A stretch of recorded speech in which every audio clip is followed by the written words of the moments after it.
Desinfecção. Organismos patogênicos e indicadores. O objetivo da desinfecção não é exterminar completamente a presença de micro-organismos, como se pratica na esterilização que é observada na medicina, mas sim a inativação seletiva de organismos patogênicos. E, para tanto, alguns organismos são utilizados como indicadores de contaminação, como os coliformes totais, os coliformes fecais, que também são conhecidos como termotolerantes, e os enterococos fecais. Por quê? Os enterococos fecais e os coliformes fecais estão sempre presentes nas fezes dos animais de sangue quente. Vamos relembrar alguns padrões, como os padrões de qualidade da água, a exemplo dos padrões ambientais dados na Resolução CONAMA 357 de 2005, os padrões de potabilidade da água, lembrando dos usos múltiplos da água, preconizado na Política Nacional de Recursos Hídricos, padrões de potabilidade, Portaria 1469 de 2000, do Ministério da Saúde, em que temos Escherichia coli e coliformes fecais, que são os termotolerantes, que devem estar totalmente ausentes na água tratada para consumo, e, novamente, os padrões ambientais. Organismos patogênicos e indicadores. Os padrões microbiológicos para corpo d'água, de acordo com as classes dadas pela supracitada Resolução CONAMA, classe 1, classe 2, classe 3, vamos ver os parâmetros. Coliformes totais, número mais provável a cada 100 ml, 1000 para a classe 1. Coliformes fecais, 200 na unidade que é dada acima. Isso para a classe 1. Classe 2 é um pouco mais tolerante, a classe 3 um pouco mais tolerante que ambos, classe 1 e classe 2. Padrões de balneabilidade, ainda falado na Resolução CONAMA 357 de 2005. Os mais recentes padrões microbiológicos para águas destinadas à recreação de contato primário, padrões de balneabilidade, estão definidos na Resolução CONAMA 274 de 2000. No Brasil, os limites estabelecidos pelo CONAMA para águas de classe 2 destinadas à irrigação de hortaliças e plantas frutíferas fixam em 80% ou mais de pelo menos 5 amostras mensais, um valor igual ou menor que 1000 coliformes fecais para cada 100 ml e 5000 coliformes totais para cada 100 ml.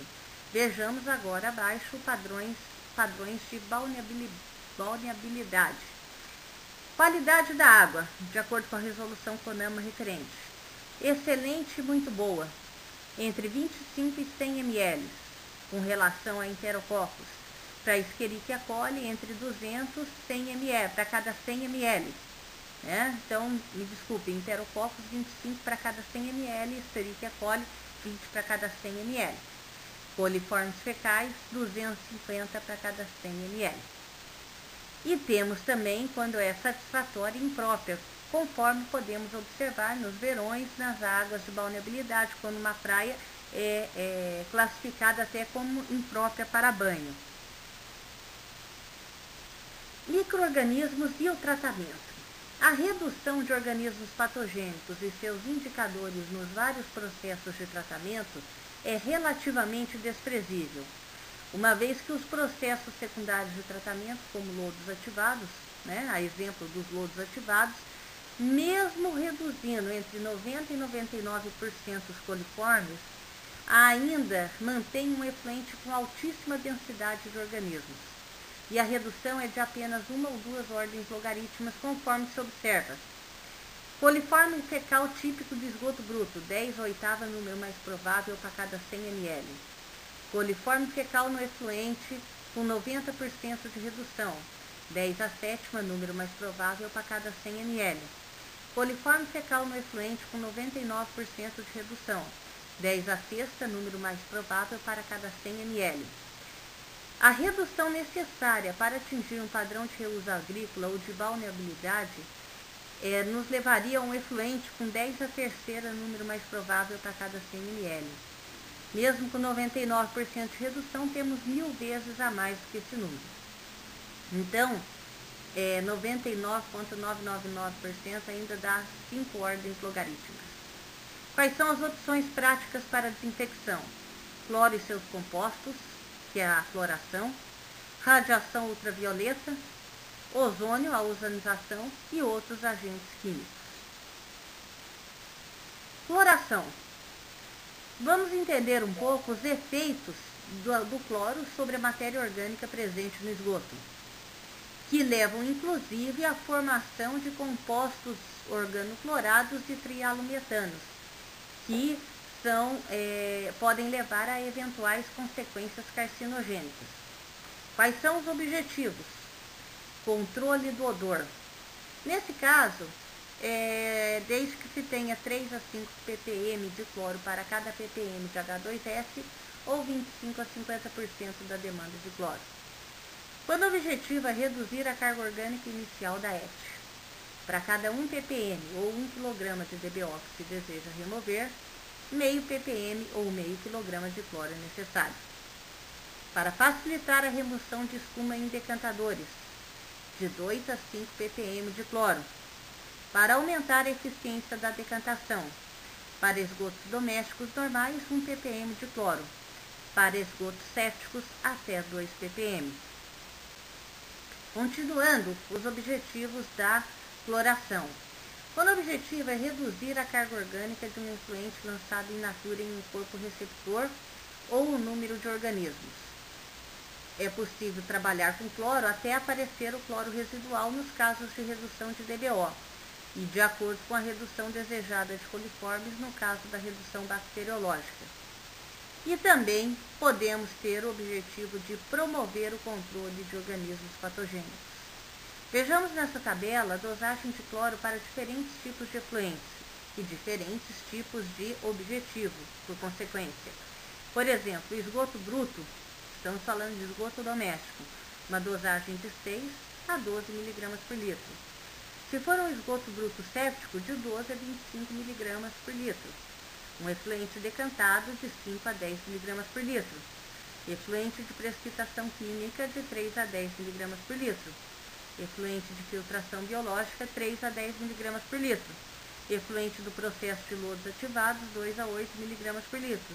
Efluente de filtros após tratamento secundário, 1 a 5 mg por litro. Vejamos mais objetivos de fluoração. Reduzir o comprimento de emissários submarinos. Por exemplo, vamos pensar em uma diluição necessária nos padrões de número mais provável de coliformes referidos na praia, de 75 mil para um lançamento com tratamento primário apenas, que deveria estar 2.600 metros da praia. E acaba ficando de 1.500, quando usa a cloração, com tratamento primário seguido de cloração, aí poderia ter esse emissário submarino a apenas 1.000 metros da praia, uma economia de uma obra em 1.600 metros. Outro objetivo, como elemento auxiliar ou corretivo nos processos de filtração biológica. Pode controlar o odor, o empossamento, as moscas e ainda a melhoria das condições de filtro. E ainda como elemento auxiliar ou corretivo no processo de lodo ativado, que vai auxiliar no controle do fenômeno de entumecimento do lodo, o bulking, assim como na limpeza dos dispositivos difusores de ar, né? Como elemento auxiliar ou de controle no tratamento de disposição do lodo, para controle de espuma nos digestores e nos tanques inox, redução de carga do sobrenadante e auxílio no espessamento do lodo. Condições que afetam a cloração. Primeiro, a natureza dos organismos que esperamos destruir. Alguns organismos resistem mais que os outros, uns são mais resistentes que os outros. O grupo dos Escherichia coli é dos mais resistentes. Então, essa é uma das razões para que eles sejam os micro-organismos indicadores aí no controle da desinfecção. Lógico, entre outros motivos. Por quê? Sabendo-se que foram inativados os Escherichia coli, sabe-se que os mais fracos, que é uma grande gama, já foram inativados também.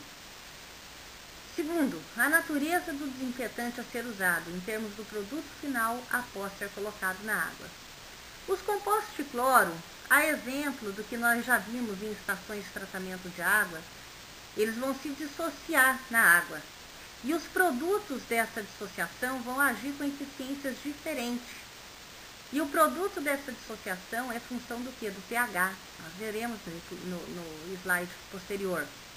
E a eficiência de cloração vai ser diferente de acordo com o composto final formado. A concentração aplicada. Quanto maior a concentração aplicada, maior a eficiência do tratamento. Mas também teremos que levar em conta alguns limitantes, como a formação de subprodutos da cloração, necessidade de cloro residual e, em caso, por exemplo, de estação de tratamento de água, né? E alguns outros fatores. Precisamos entender como que o cloro reage assim que ele é aplicado à água e em relação à presença ou não de alguns componentes, conforme nós vamos ver nessa aula. A natureza do esgoto a ser tratado. As substâncias presentes no meio podem reagir com desinfetantes, usando a capacidade de oxidação que deveria ser usada para a desinfecção e assim diminuindo a sua ação bactericida. O pH vai favorecer ou dificultar essa ação. A temperatura mais elevada favorece a desinfecção. Por último, a condição que afeta a cloração, o tempo de contato do desinfetante com o esgoto. Quanto maior o tempo de contato, maior a capacidade de destruição de organismos. Não é uma reação, uma ação instantânea. Vejamos a lei de Fick. Lei de Fick. A inativação dos organismos obedece à chamada lei de Fick, sendo Y o número de organismos destruídos, N o número de organismos originalmente presentes, N, que é N0, que é o anterior, me desculpem, N0, que era o anterior número de organismos que estavam presentes originalmente.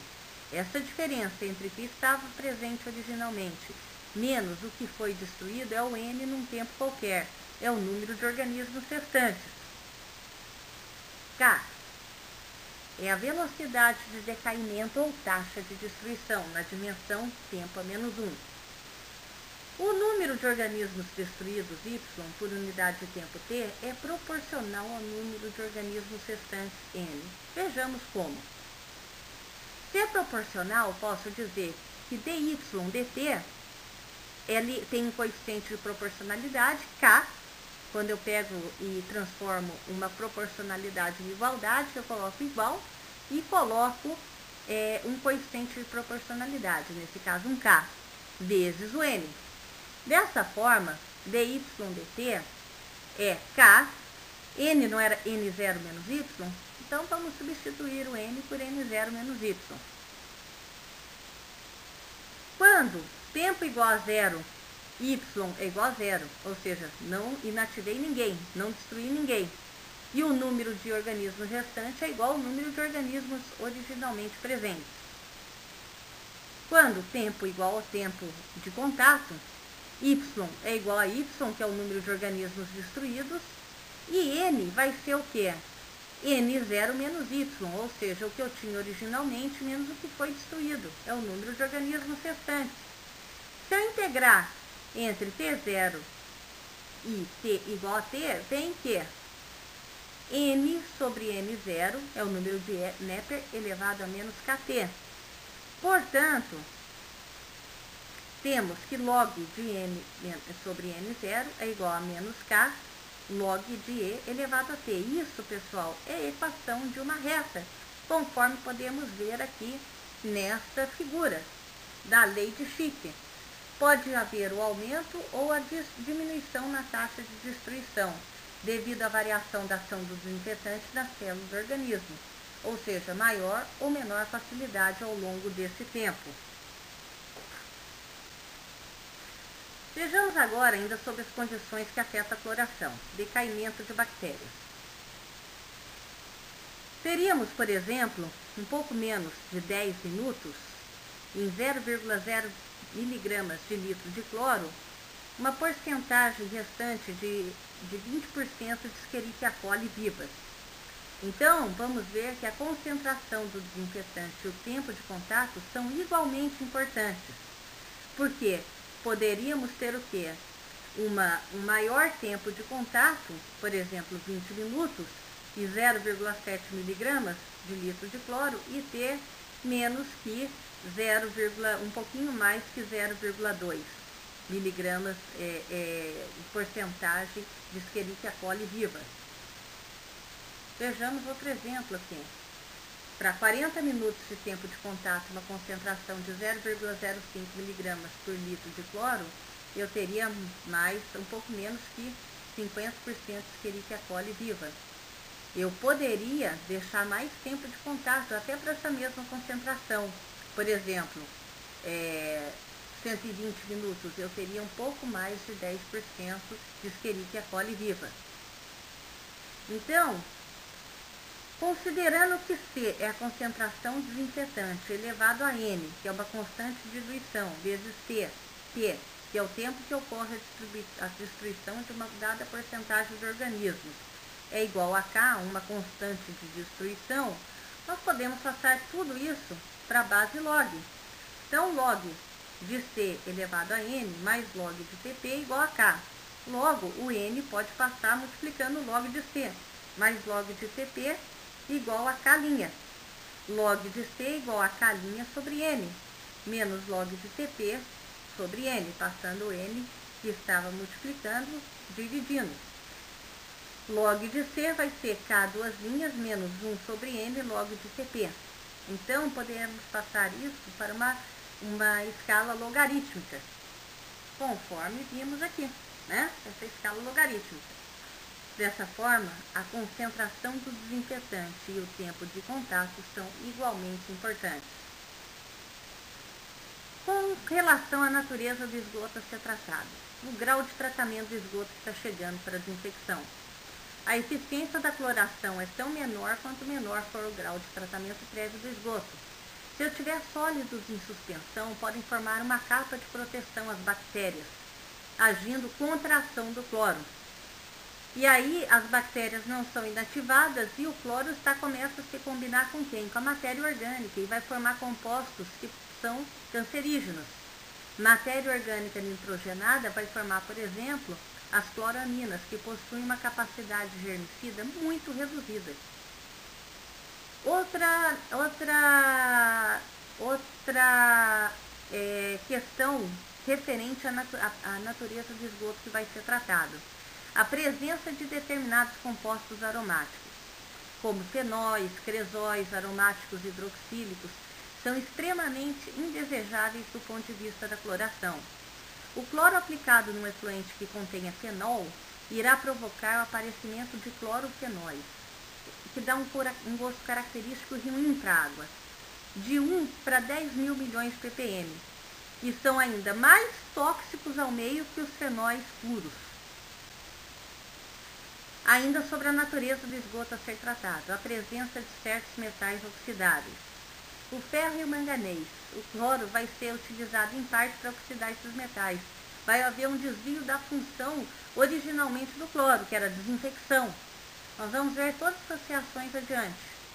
A presença de cianetos. A reação do cloro com cianetos pode resultar na formação de um gás que se desprende, o cloreto de cianogênio em meio ácido, ou ainda na formação de cianato, que é a oxidação de cianeto em meio alcalino, pH em cerca de 8,5. E ainda, sobre a natureza do esgoto a ser tratado, as condições de pH e temperatura vão influenciar na eficiência da reação. Vejamos aqui. pH 6, né, nessa tabela aqui embaixo, eu vou ter uma porcentagem de cloro livre, né, na forma de HOCl, que é o ácido hipocloroso, de 96,8%. E ele é mais eficiente na desinfecção. E 3,2% só na forma de OCl-. Já num pH 7,5, eu vou ter 49,1% na forma de ácido hipocloroso. Diminui muito a porcentagem na forma que é mais eficiente na desinfecção, e 50,9% de OCl-. Vejamos como que o pH vai influenciar, né? Porque a eficiência da cloração é função também do produto de cloro que vai ser utilizado. e dos produtos formados após sua aplicação ao esgoto. Quando o cloro é adicionado à água, uma reação de hidrólise existe, e é muito rápido, da natureza de alguns segundos. Cl2 mais H2O vai dissociar em ácido hipocloroso mais H+, mais Cl-. O ácido hipocloroso, ele tem uma capacidade oxidante e desinfetante do cloro com maior efeito letal aos micro-organismos patogênicos e indicadores de contaminação. O ácido hipocloroso, porém, vai se ionizar na água como HOCl, se dissocia em H+, e OCl-. Para o equilíbrio, existe a reação. Lembra da constante de equilíbrio dentro de uma reação? Então, nós temos que a concentração dos produtos, né, concentração de H+, vezes concentração de OCl- sobre a concentração do reagente, que é o HOCl, é o equilíbrio da reação, K1. Passando a concentração de H+, que estava multiplicando, dividindo, eu vou ter que a concentração de OCl- sobre a concentração de HOCl é o K1, que é o equilíbrio da reação, vezes 1 sobre H+. Opa, 1 sobre H+, é relativo ao pH. O pH é o log da concentração, é o log de 1 sobre a concentração de H+. Então, o grau de ionização é função do pH. E agora explica-se essa distribuição de HOCl e OCl- em função do pH que começamos a falar nesse slide. Definições na prática da cloração. Cloro livre disponível. É o cloro existente numa água na forma de ácido hipocloroso, HOCl, e íons de hipoclorito, OCl-. Cloro combinado disponível. É o cloro que está existente na água sob a forma combinada com a amônia e os compostos contendo nitrogênio. Os compostos são chamados cloroderivativos e as cloraminas. Quando o cloro é adicionado ao esgoto, que contém amônia, esse ácido hipocloroso vai reagir com o nitrogênio, formando as cloraminas. Então, a capacidade oxidante já é em parte absorvida por essas cloraminas, ou pelos cloroderivativos, e com isso o poder de desinfecção diminui. Então, vamos ver aqui, por exemplo, o NH3 mais o HOCl vai formar NH2Cl mais H2O, a monocloramina. NH2 mais HOCl vai formar NHCl2 mais H2O, a dicloramina. E por sua vez, NHCl2 mais HOCl vai formar NCl3 mais H2O, tricloramina. Vai ser em função de pH, temperatura, tempo de contato pelas concentrações iniciais de Cl2 e NH3. Demanda de cloro. Então, eu tenho que pensar nessas reações secundárias, na perda de cloro que eu tenho por essas reações secundárias, quando eu estou calculando a demanda de cloro. E essas reações secundárias não visam a desinfecção e diminuem a capacidade de oxidação e desinfecção inicial. Essas reações secundárias vão ocorrer pela presença de substâncias nitrogenadas, que conforme vimos no slide anterior, aromáticas, orgânicas, de certos metais, ferro, do H2S, todas substâncias que são redutoras. Vamos ver, acabamos de falar no ferro, vamos ver as reações que ocorrem com íons de ferro e manganês. O ferro solúvel, bicarbonato ferroso solúvel, por exemplo, é oxidado, passando a forma insolúvel, hidróxido férrico, ou seja, 2 moles de FeHCO3, 2, mais Cl2, mais CaHCO3, 2, vai formar 2FeOH3, mais CaCl2, mais 6CO2. Por sua vez, o manganês manganoso é oxidado a dióxido de manganês insolúvel, MnSO4, mais Cl2, mais 4 moles de NaOH, vão formar MnO2, mais 2 moles de NaCl, mais Na2SO4, mais H2O. Reações com nitritos. NO2- mais HOCl vai formar NO3- HCl. Reações com H2S. O sulfeto vai passar a forma de enxofre e de sulfato. Então, H2S mais Cl2 vai formar 2HCl mais S. H2S mais 4Cl2 mais 4H2O vai formar 8HCl mais H2SO4. Ainda temos reações com cianetos.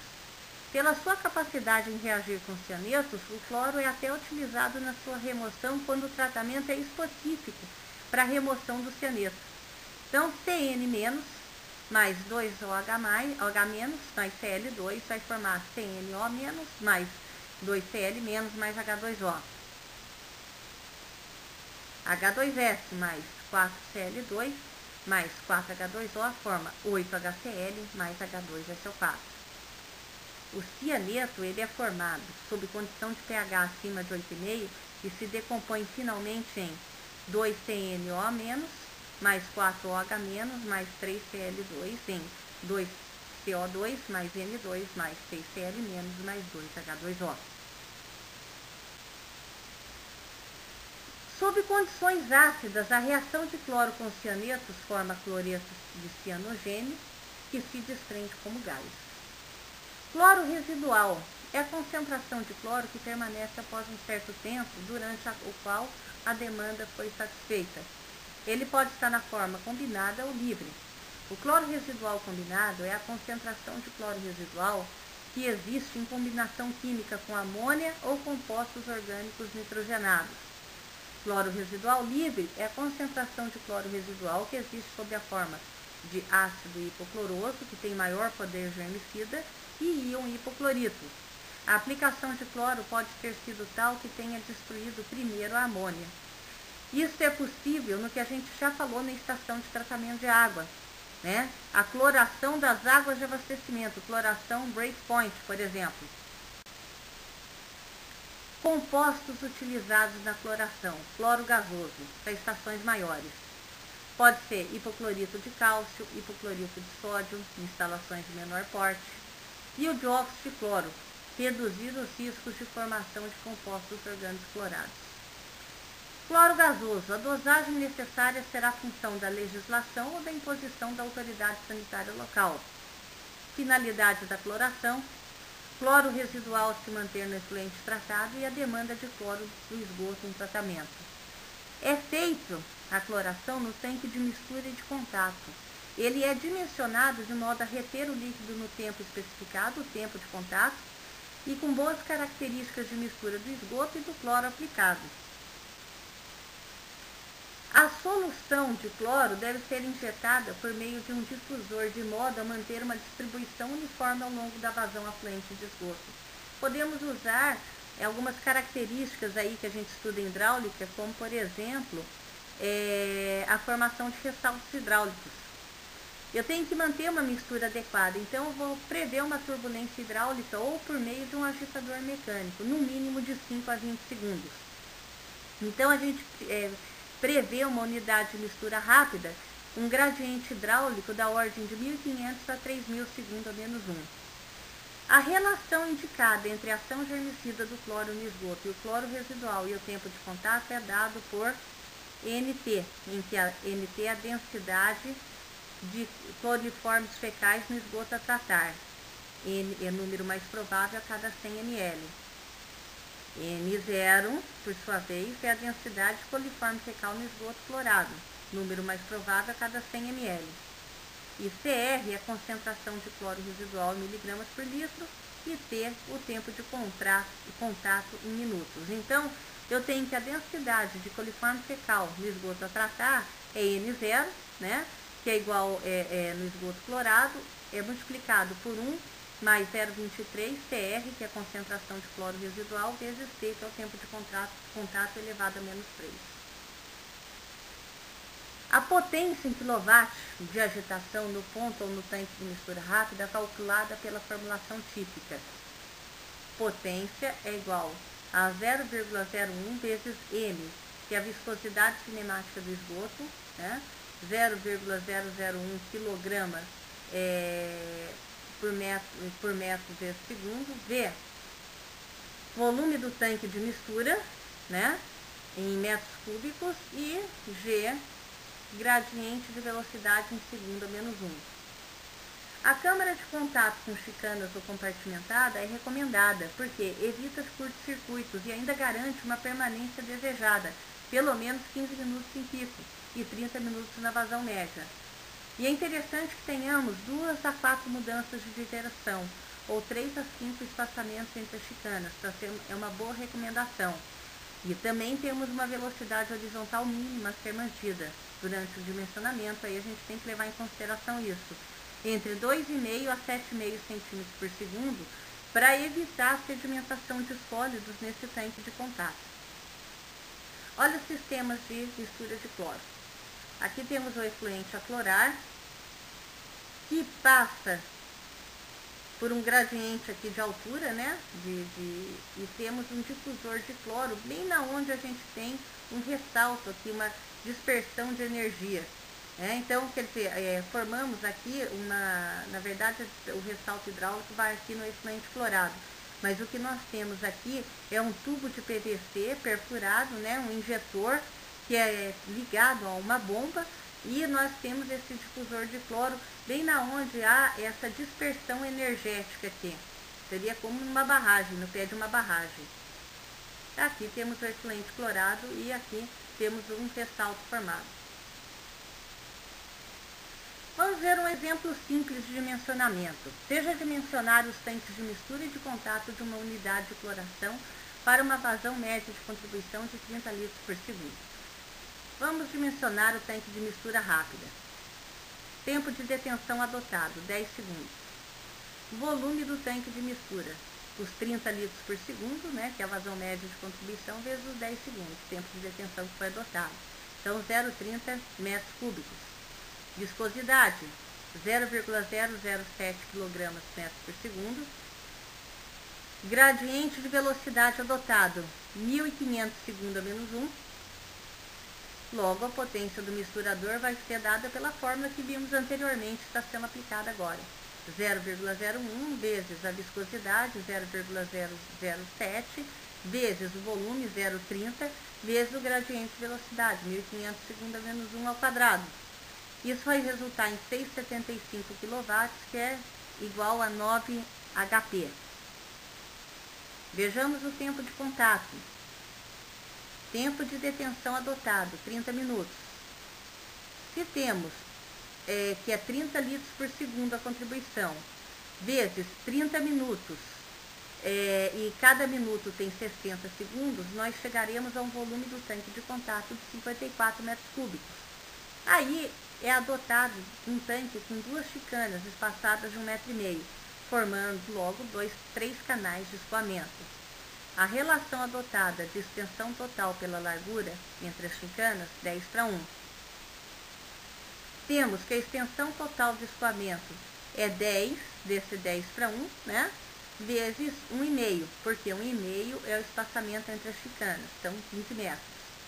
Então, o comprimento do tanque, 15 metros, que acabamos de calcular, dividido por 3, porque são 3 canais de escoamento, então dá 5 metros.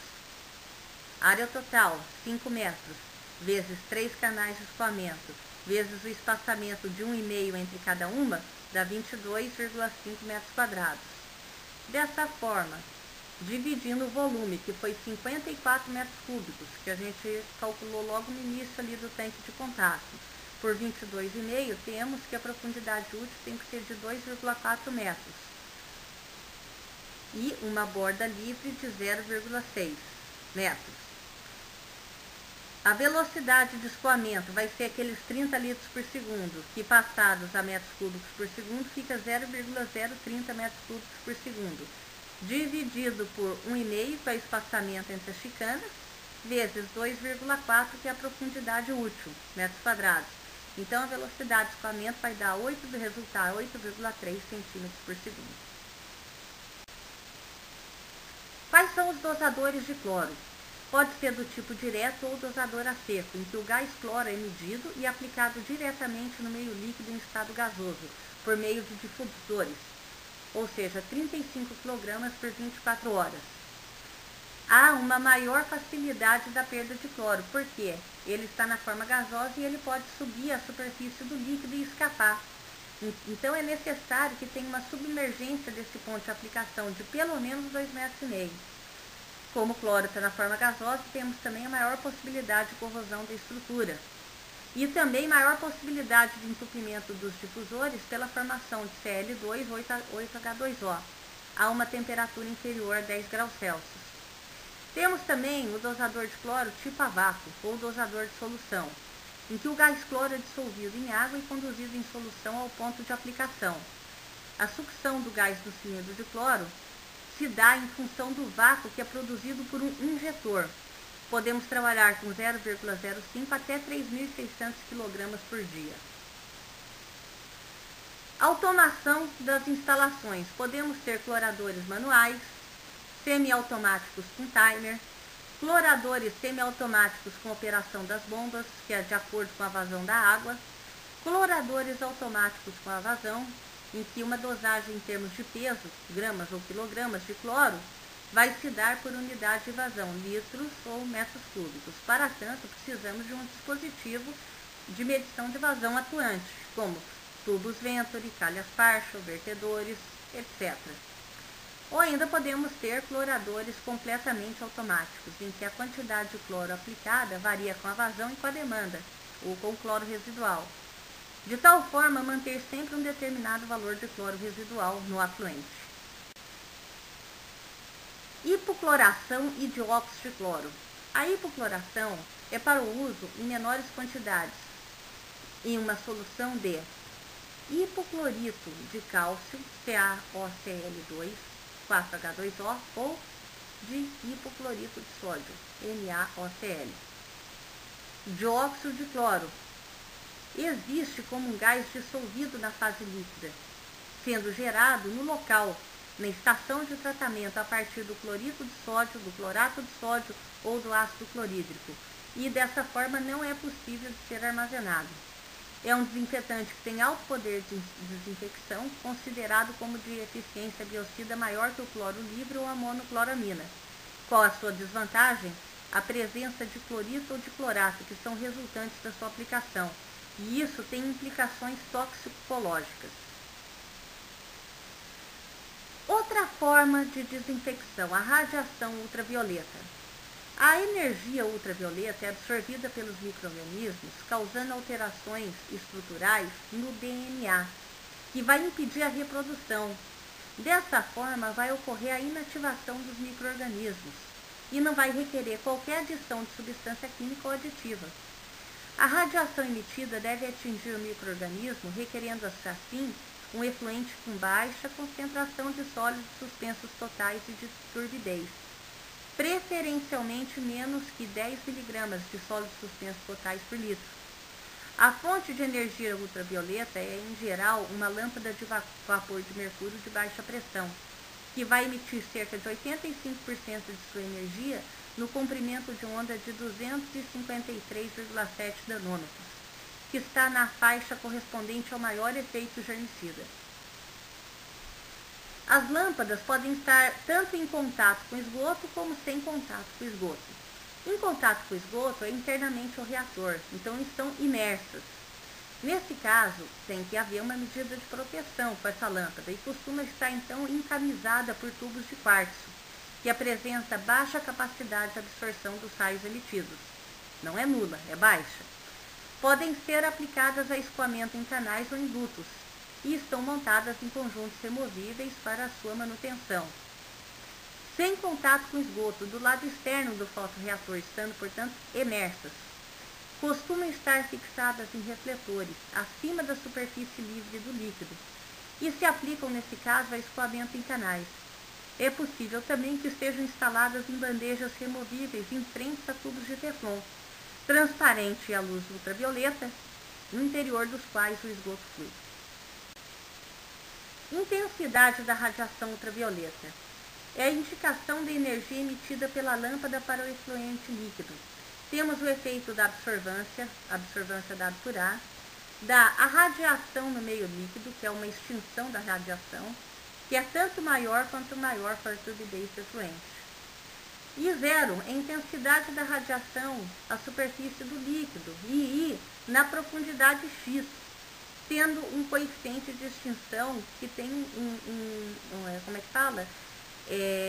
Um valor numérico, né? Então, vejamos agora, né? I0, I, A. A dose aplicada. O tempo de exposição à radiação é função do volume V do vosso fotorreator e da vazão Q de esgoto, sendo a expressão típica teórica volume a vazão vezes o tempo de contato. Então, está claro que a eficiência da desinfecção é função da intensidade da radiação e que também é função do tempo de exposição. Considerando esses dois fatores, denomina-se dose D o produto da intensidade pelo tempo. D é igual a intensidade vezes o tempo. Então, existe uma dose aplicada e uma dose que é efetivamente recebida. A desinfecção com ozona. Para a desinfecção de esgotos tratados, no entanto, só se recomenda para efluentes terciários já nitrificados ou filtrados. Por quê? A ozona é um oxidante muito forte, cuja dosagem de aplicação depende das características do efluente.